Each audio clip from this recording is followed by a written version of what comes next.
అధిక బరువు అనేక సమస్యలకు కారణం. సాహితీ యోగా ఆన్లైన్ క్లాసులో జాయిన్ అవ్వండి. రేవంత్ రెడ్డి అనే ఒక పనికిమాలిన నాయకుడు, పనికిమాలిన ముఖ్యమంత్రి 10 ఏళ్ళు తెలంగాణ ఎంత ప్రశాంతంగా, హైదరాబాద్ ఎంత ప్రశాంతంగా ఉందో మీ కళ్ళతో మీరే చూసినారు.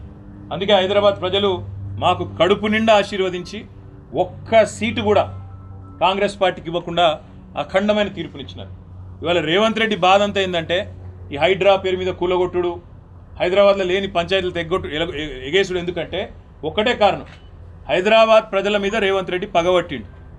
నాకు ఒక్క ఓటేయలే, ఒక్క సీటు ఇయ్యలే, నన్ను పనికిమాలిన వాడని చెప్పి హైదరాబాద్ ప్రజలు భావించిండ్రు అని చెప్పి పగబట్టి ఇవాళ లేని పంచాయతీలు పెట్టి ఒక చిల్లర మల్లర ప్రయత్నం చేస్తూ ఉన్నాడు. ఒకటి మాత్రం పక్క, మేము ముందు చెప్పినాం, ఇప్పుడు కూడా చెప్తా ఉన్నాం, తప్పకుండా హైదరాబాద్లో ఉన్న ప్రజలందరూ మావారే. కేసీఆర్ గారు ఈనాడు కాదు, తెలంగాణ రాకముందు చెప్పిండ్రు, తెలంగాణ వచ్చినాక చెప్పినారు.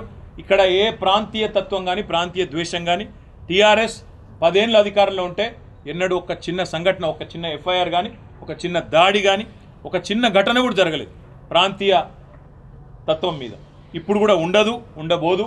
తప్పకుండా మరి గాంధీ చేసిన వ్యాఖ్యలు కూడా ఒకసారి పరిశీలించాలని నేను కోరుతా ఉన్నాను. కౌశిక్ రెడ్డి మీద నోటికొచ్చినట్టు బూతులు మాట్లాడడం, నోటికొచ్చినట్టు కౌశిక్ రెడ్డి గారి కుటుంబాన్ని తిట్టడం, బజారు భాష మాట్లాడడం, ఇదేనా రేవంత్ రెడ్డి నేర్పుతున్న సంస్కృతి అని చెప్పి కూడా నేను అడుగుతా ఉన్నా. తప్పకుండా మా పార్టీ పరంగా మాత్రం 100% ఈ ప్రభుత్వాన్ని మాత్రం వదిలిపెట్టాం.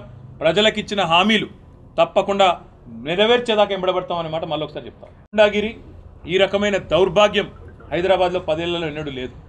ఒక ఎమ్మెల్యే ఇంటి మీదనే దాడి, అది కూడా ఎమ్మెల్యే ఇంటి మీదకి దాడికి వస్తుంటే ఫ్యాక్షన్ సినిమాల్లో చూపెట్టినట్టు కార్లకి వెళ్ళి బయటికి వెళ్ళాడుకుంటా 20 బండ్లు పెట్టుకొని లైవ్ పెట్టుకుంటా ఆడికెళ్ళి ఇటు దాకా పోలీస్ ఎస్కాట్లో వచ్చిరంటే చేతగాని ఒక హోంమంత్రి, చేతగాని ముఖ్యమంత్రి ఈరోజు రాష్ట్రానికి ఉండడం వల్లనే ఈ దౌర్భాగ్యం దాపురించింది. అసలు రేవంత్ రెడ్డి నేను అడుగుతా ఉన్నా, నువ్వు ముఖ్యమంత్రివేనా? అసలు నీకు అర్హత ఉందా? ఇవాళ హైదరాబాద్లో నడి వీధిలో ఈ రకమైన గూండాగిరి చేస్తే రేపు జరగకూడదు ఏమైనా జరిగితే ఎవడు బాధ్యుడు? నువ్వా, నీ ప్రభుత్వమా, నీ డీజీపా, ఎవరు తీసుకుంటారని నేను అడుగుతా ఉన్నా. ఇంత దుర్మార్గమా? నీకు కనీసం హైదరాబాద్లో లా అండ్ ఆర్డర్ కంట్రోల్ చేసే ముఖం లేదు.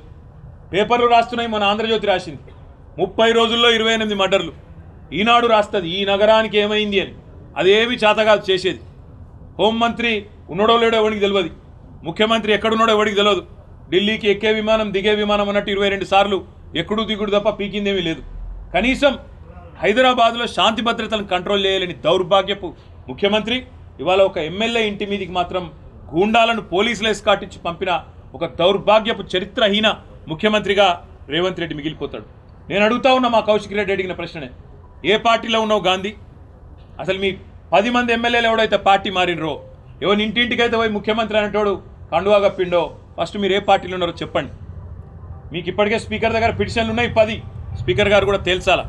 ఇవన్నీ కాదు, ఇవేమీ లేదు, మేము రైతు రుణమాఫీ మీద అడిగితే, లేదా వరద బాధితుల తరఫున ప్రశ్నిస్తే, లేదా రైతు బంధు ఎప్పుడు వేస్తావని అడిగితే, మహిళా సోదరిమణులకు 2500 ఎప్పుడు ఇస్తావని అడిగితే, లేదా పెన్షన్లు ఎప్పుడు పెంచుతావని అడిగితే, 100 రోజుల్లో గ్యారంటీలు అమలు చేస్తా అన్న సన్నాసి ఎక్కడ తెచ్చిండు ముఖ్యమంత్రి అని అడిగితే తట్టుకోలేక హెడ్లైన్ మేనేజ్మెంట్ కోసం, అటెన్షన్ డైవర్షన్ కోసం ఒక దిక్కు హైడ్రా అని హైడ్రామా, ఇంకో దిక్కు ఈ రకంగా ఎమ్మెల్యేల ఇంటి మీదకే గూండాలను పంపడం అంటే దీనికంటే సిగ్గుచేటు ఇంకొకటి ఉండదు.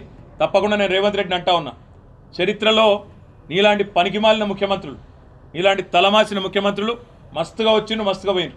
పెద్ద పెద్దోళ్ళతోనో కొట్లాడినాం, చంద్రబాబుతో కొట్లాడినాం, రాజశేఖర రెడ్డితో కొట్లాడినాం, కిరణ్ కుమార్ రెడ్డితోని, రోషయ్య గారితో ఎంతోమందితో తలపడ్డాం. నువ్వు వాళ్ళందరికంటే కూడా చాలా చిన్నోడు, చిట్టినాయుడు, నువ్వు చాలా చిన్నోడవు.